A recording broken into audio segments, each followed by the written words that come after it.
Now, the biggest news coming out of the NBA has to do with the man, the myth, the legend, the beard, James Harden. Um, he has been in the news cycle for the last couple of weeks, kind of feuding with his team. This isn't the first time we've seen something like this happen with him, bouncing around from team to team. But this feels a little bit different, a little bit more significant, and based on everything that's happened, the NBA has finally taken action.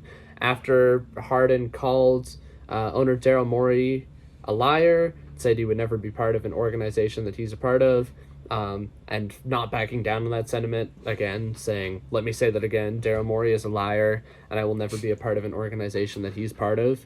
Um, After hearing that, I believe that was about a week ago when he said that, the NBA has finally cracked down and fined him $100,000 for those comments. And now, Simon, what do you think about all of this? I know there's a little bit more behind it as to why he was saying that, but just on a surface level, what do you think about the NBA's decision to fine him? Do you think that's justified, or are you more on Harden's side? Um, I think it's pretty hard to be on James Harden's side of this entire thing just because of knowing the history behind Harden's career of requesting for trades.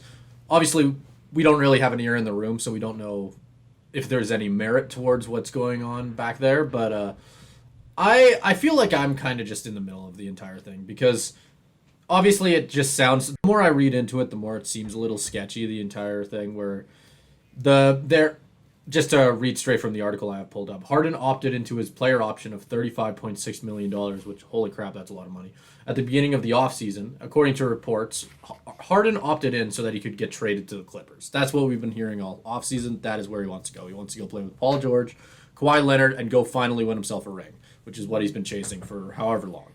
And frankly, if that's the truth and he opted into it with the knowledge or with the if what was agreed upon by all parties was he'd opt into it and then he'd get traded to the Clippers and then the 76ers didn't trade him, which is what it kind of seems Harden is trying to suggest, then that's pretty messed up.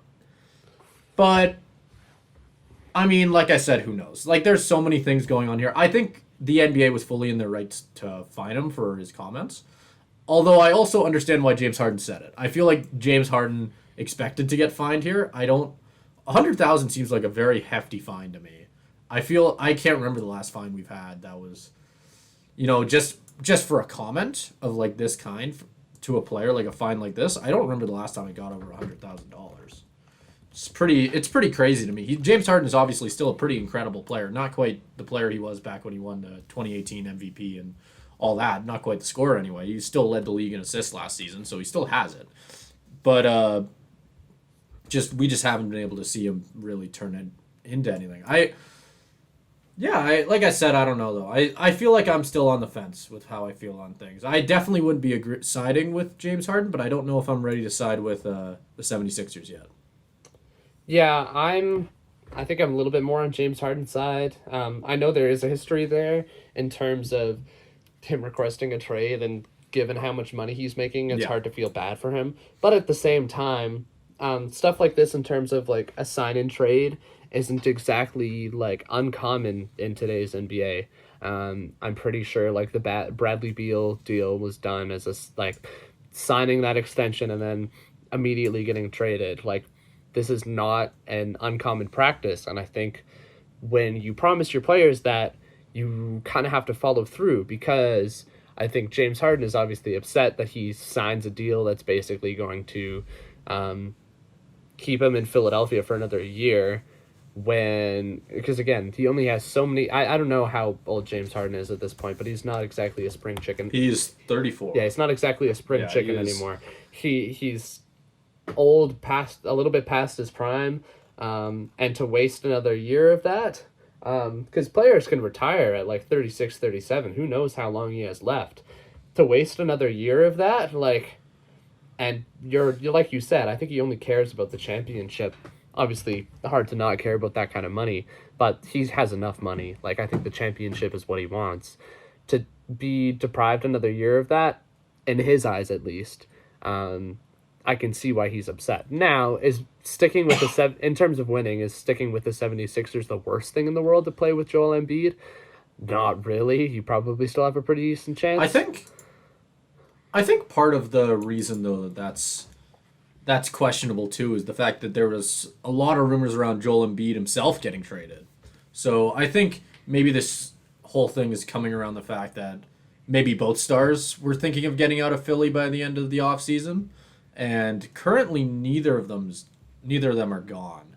So I think it is just an interesting situation as a whole that I mean, it looks like the 76ers are just holding on to their stars as hard as they can, which truthfully, because they have them on contract, they are kind of in their right to do that. You are able to hold on to your players until their contracts are run out, but it's definitely making the organization as a whole look pretty bad, especially with especially if they did promise Harden that he'd be getting traded to the Clippers after he signed his player option. The whole thing just it stinks. If that makes sense. It doesn't. There's definitely something off about this, but I mean, like I said, it's hard to know when we don't have an ear in the room what's going on there. Yeah. So. Yeah, it really is. And what you said about, I thought it was interesting, you talking about the like 100,000 being a pretty hefty fine. It is pretty big. It's definitely not. So I have a list of like the top fines in NBA history, and a lot of them are given out due to just people saying things that the league doesn't like, and they've, in terms of like comments against like the owners, like this, like the highest one I'm seeing right now is 500,000. Oh wow. Okay, never mind. That's my bad. I take that back. Then I'm off. Yeah. I in my head I was thinking that that did seem like a hefty number, but if it is a consistent thing, it's a consistent thing, and I'm just wrong. I'm okay with that. But in my head, I was even thinking to myself like, "Ooh, yeah, that's 50,000 per times he said it. That's a lot of money." Yeah, the thing that troubles me is like, I don't know. I feel like you should have the freedom to say that without, because nothing. If what Harden said is true, you could be getting fined for just like speaking his truth, which I don't necessarily love. It's not like a. But the thing that there's a better way to do it than just yelling it out in front of a camp of. Okay, like well, what's the basketball camp? What's the like, better proposed way then?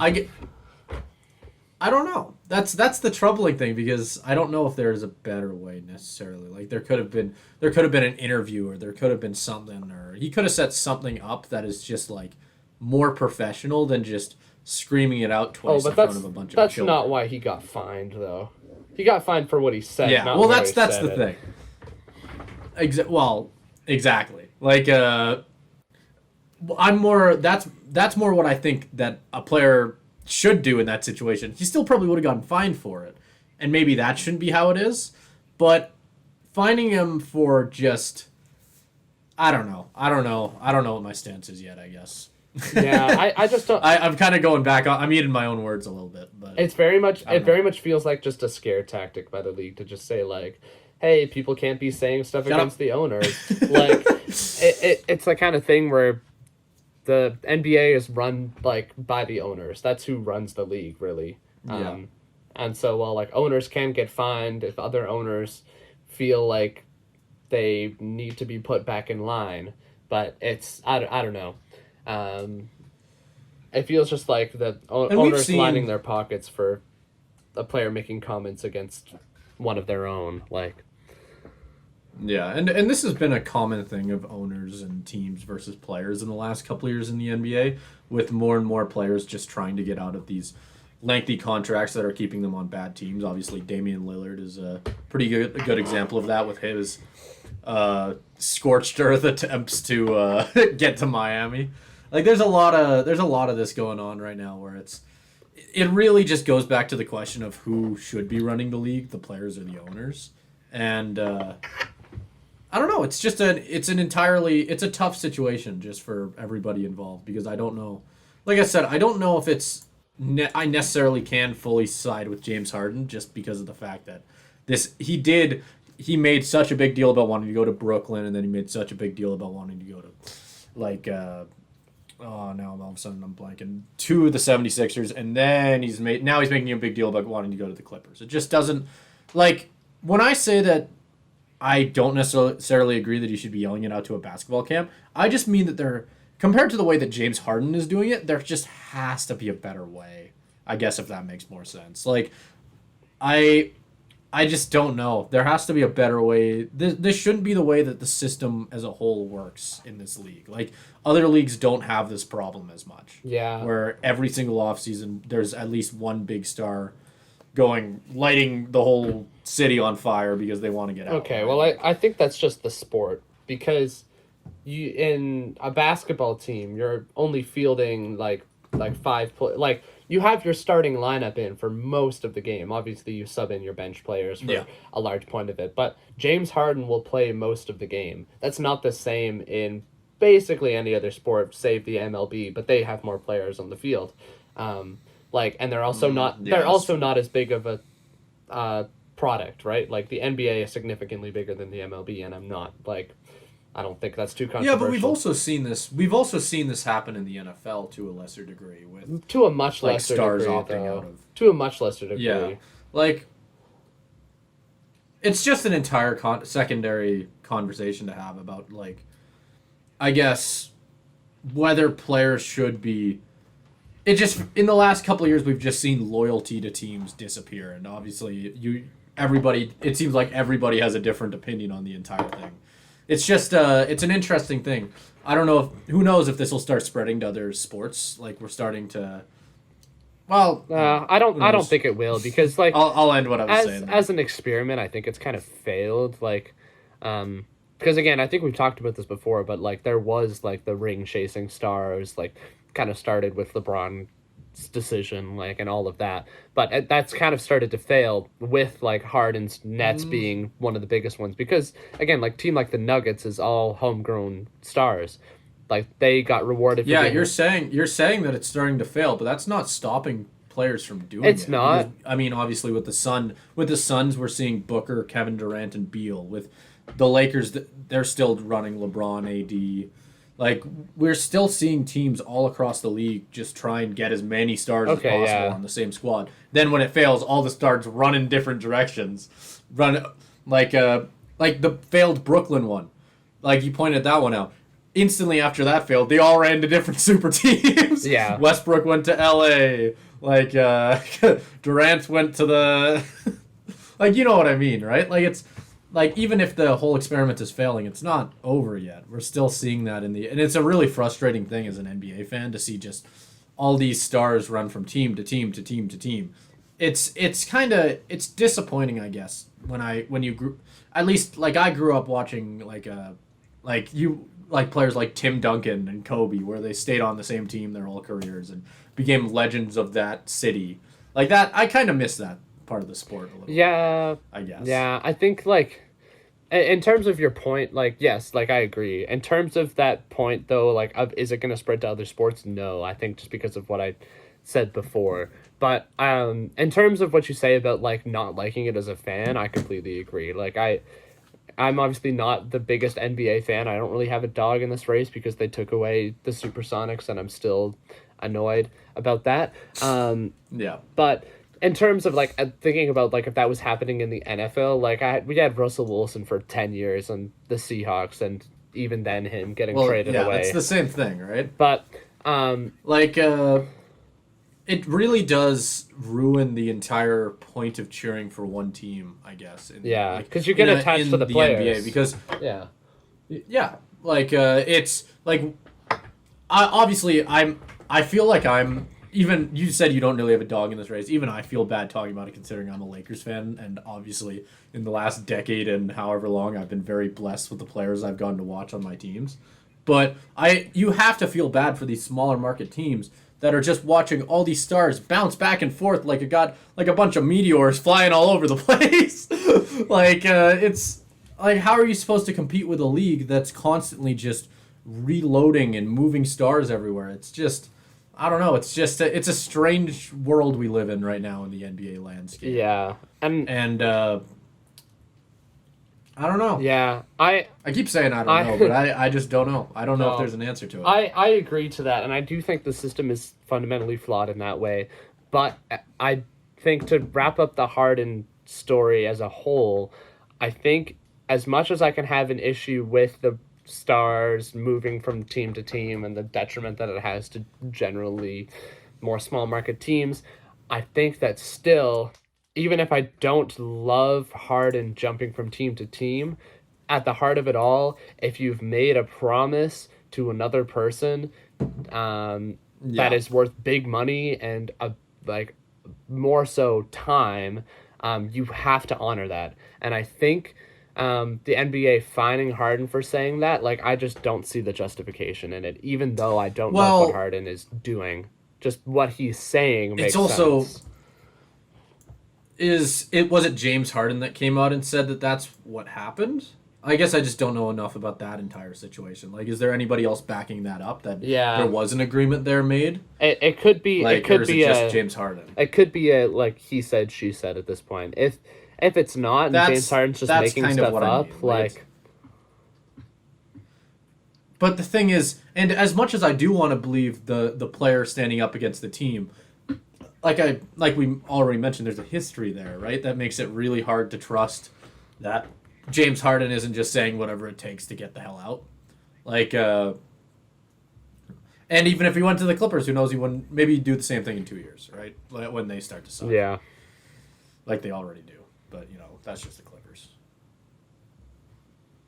Yeah, and I think I'm reading more about why the NBA said they fined him, and their comment is that it wasn't because he called Maury a liar. It was more because he said he wouldn't play for the team.